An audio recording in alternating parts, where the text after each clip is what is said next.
Villager thinks that being a high-value man is cringe, but you can't blame him. He's watching TikTok compilations. Bucky is the most high-value man around us. He provides, he protects, and he looks more masculine than 90% of the population combined. But Bucky never forgot to thank God for the success he had, because he's doing it all for him at the end of it.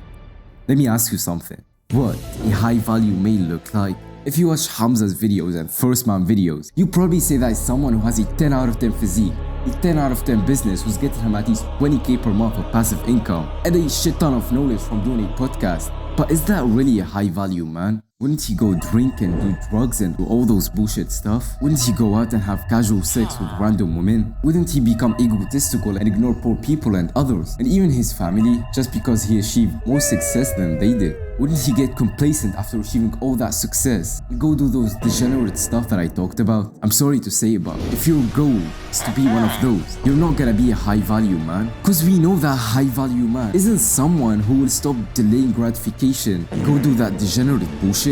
We know for a fact that a high-value man is someone who keeps delaying gratification for the rest of his life. He never settles. The moment he achieves his purpose in something, he's headed to the next thing. And even when he settles, bro, he doesn't go partying and have casual sex with women. Go make a family. He makes a charity. He gives to poor. He maintains the success he achieved. That's a high-value man. And this is why I think that knowledge, business, building a good physique doesn't make you a high-value man. We need to add the fourth and most important factor, and everyone should level it up from now, because it's gonna be the base of everything you're gonna do, which is having faith in God. This is what's gonna separate the 1% of men to the 0.001% of men. Because let's be honest, it's almost so easy to become a high-value man without having faith in God, without being religious. Look at Johnny Sins, for example. If you look at him from your view, he's probably a high-value man. He got the success, he got the physique, he got respect from other men, and from almost all women too. But is he a high-value man? From my point of view as a Muslim, I see Johnny Sins as someone who's lost, as someone who forget about God and the end of the world, as someone who might be thrown in hell at some day. Like, he obviously could ask God for forgiveness and do tawbah, and I hope he will. But if he gonna continue doing that for the rest of his life, I don't see him as a high-value man. Cause what's the point? He's not pleasing God, and as much as it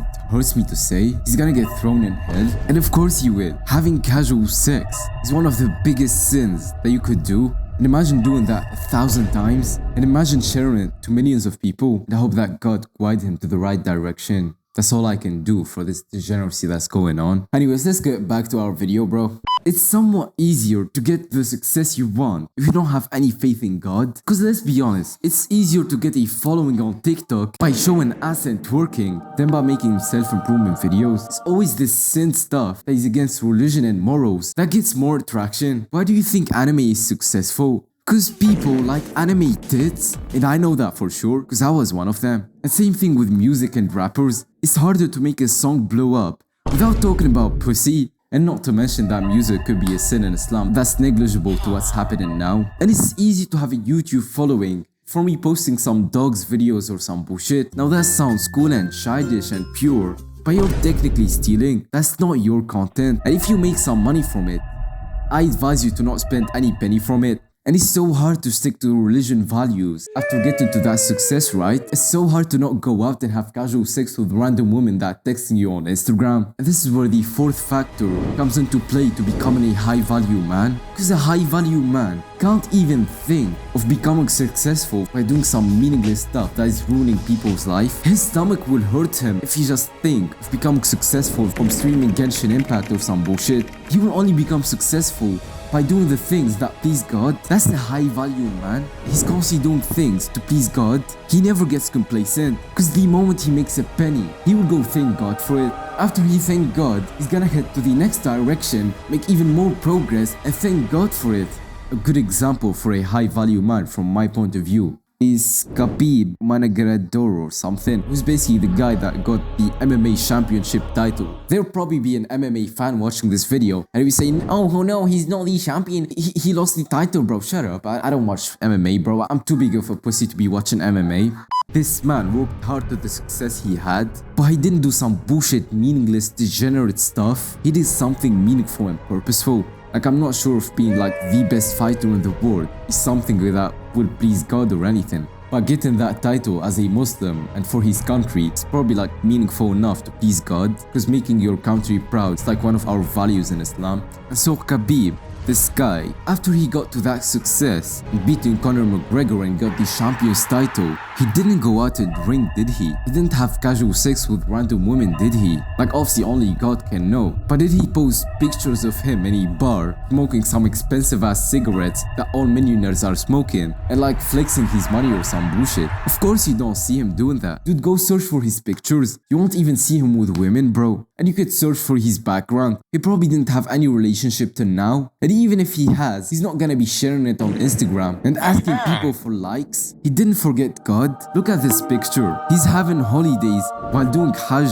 He's doing the hardest and most precious pillar of Islam. It's like spending a whole month where you pray to God and go to some specific places and everything. And you know for sure that he kept thanking God for his success and he's doing it for a holiday. That's what a high value man look like. Someone who will do everything to please God and keep delaying gratification for the rest of his life so he can meet God and have the final paycheck, which is getting to heaven. Then he could get complacent. Then he could follow his pleasures and do what feels good, like those Jeffrey says it. Mufti Menk is a good example for this. He's basically like an Islam Shaykh. He has a whole YouTube channel with 3 million views, doing something that pleases God the most, which is sharing Islam. The guy said he's too lazy to hit the gym, but I guarantee you that he doesn't have time to hit the gym. He's too busy sharing Islam and helping others. A high value man. And Andrew Tate realized this. That's why he got in Islam. Alright boys, we just changed the setup real quick. Let me record the rest of the video. So a high value man isn't someone who will chase success. Every goal he set lays with the purpose of getting to heaven and pleasing God, and even Prophet Muhammad, which we believe is the highest value man around us, when he was sharing the message of Islam and people weren't convinced to believe in God, and he dedicated every single energy and attention for that mission, and still almost no one believed in him in the beginning. And so he asked God and said, "Are you pleased? Because I don't care if they get on Islam or they don't. I just want to please you." But he obviously loves his people and everything. But he does it to please God. That's the highest value man around us. And I'm gonna end it with this quote. High value men don't chase success. High value men chase to please God. As always, there is no time when you're ready to take action.